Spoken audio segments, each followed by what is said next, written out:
I don't think it's Harry Potter without some near-death experiences. It's almost part of the parcel to read about Harry, Ron and Hermione almost meeting their end, or just Harry and Ron almost meeting their end, and Hermione having to save their lives. It's happened more than once, and the vast majority of Harry Potter fans are well aware of that. So I thought to myself, let's put together a list of 5 times that Harry Potter was nearly killed. Actually, not nearly killed, should have been killed. Let's look at 5 situations that Harry Potter should not have escaped from with his life. Don't forget to add your own situation in the comment section below if it doesn't appear on today's list. So, nothing left but to kick things off with number 5. The Battle of the Department of Mysteries. This was probably one of the most dangerous situations Harry had put himself in because he truly was the prime target. Okay, he was always the prime target, but this situation was a little different because Voldemort wanted to get the prophecy so he could hear it in full. Harry's emotions were manipulated by the Dark Lord and he charged into battle without proper thought or consideration. His reasoning was sound as he wanted to help Sirius Black, whom he believed to be captured and currently being tortured by the Dark Lord. When Harry and his friends arrived, a huge battle ensued, with all high-ranking Death Eaters participating. Harry was moments from being killed as soon as he handed over the prophecy, however that didn't happen. Instead, he was almost hit with a killing spell several times and was inches away from Sirius Black when the latter was struck with the killing curse by Bellatrix Lestrange, which completely shattered him. He was then possessed by Voldemort during the Dark Lord's battle with Dumbledore, as it had become a stalemate. Harry was left badly hurt, mentally and physically, and to be honest, it was a situation that he was very, very lucky to come out from in one piece. Number 4. The Dementor attack. This is another situation in which Harry should have died were it not for a last second intervention. Harry was in the middle of a Quidditch match in extremely difficult and torrential weather. With Gryffindor struggling during the match, Harry spotted the golden snitch and quickly pursued it. He soared into the clouds only to notice the icy feel of a Dementor's presence. He didn't see the Dementors until it was too late and they began to feast on his soul. Harry tried his best to evade them, but it wasn't enough. Their attack was so strong that he passed out and fell several hundred feet towards the ground. He would have died immediately on impact were it not for Albus Dumbledore performing the Arresto Momentum spell, wandlessly I might add, which saved Harry's life. It's also noteworthy to mention that Harry experienced a very powerful Dementor attack towards the end of The Prisoner of Azkaban, with over 100 of the dark creatures trying to get their feed.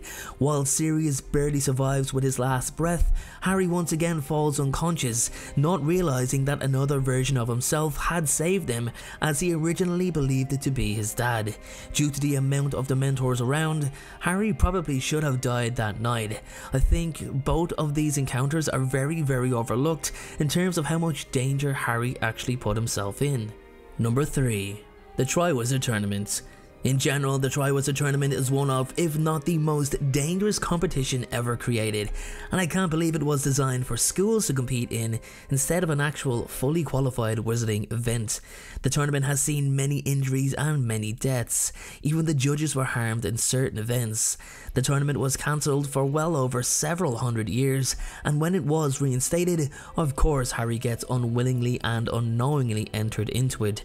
There wasn't a single task where Harry wasn't put in immediate danger. The first task seen him try to evade the most ferocious, aggressive dragon in existence, the Hungarian Horntail, and it's no secret how close he came to being burned to a crisp.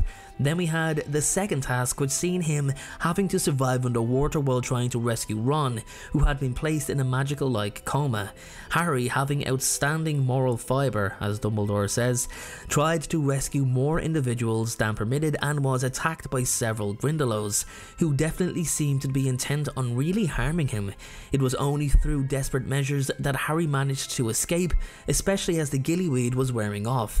He should have been dragged to his watery grave. Then we had the third task. Now this was engineered to have Harry win, but that didn't mean he was free from facing danger.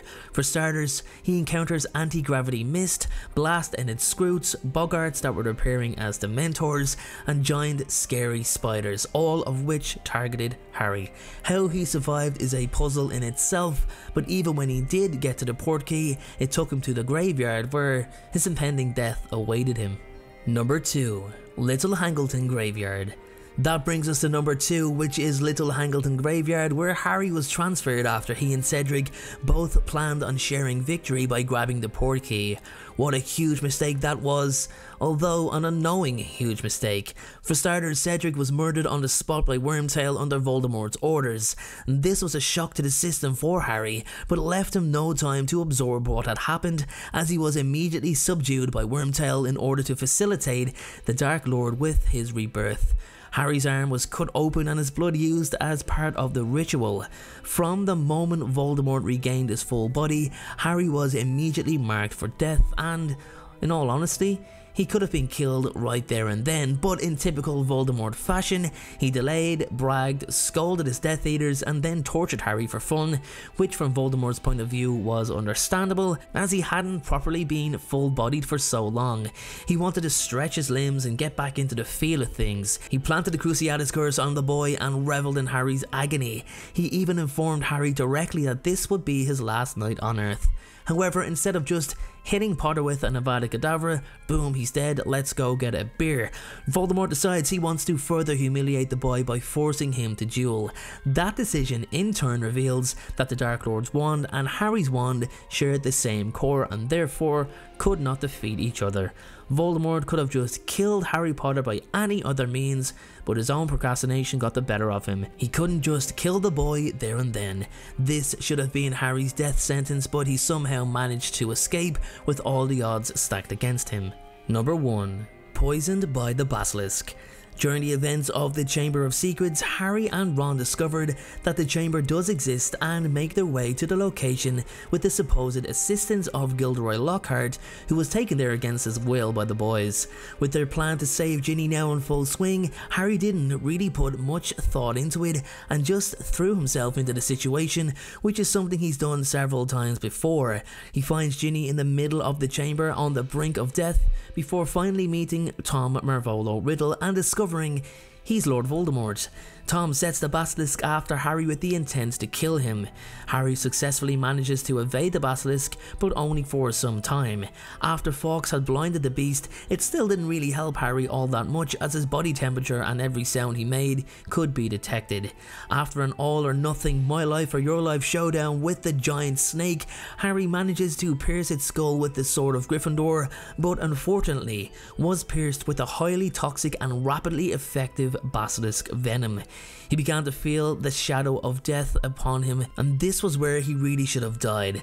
The venom had entered his bloodstream and it was curtains for Harry. He would die a hero at the very least. Fortunately, Fawkes conveniently arrived back again for a second time, and his tears saved Harry from certain death. With that being said, guys, that is my video take on 5 times Harry Potter should have been killed. Thank you so much for watching, and I'll see you all in the very next video.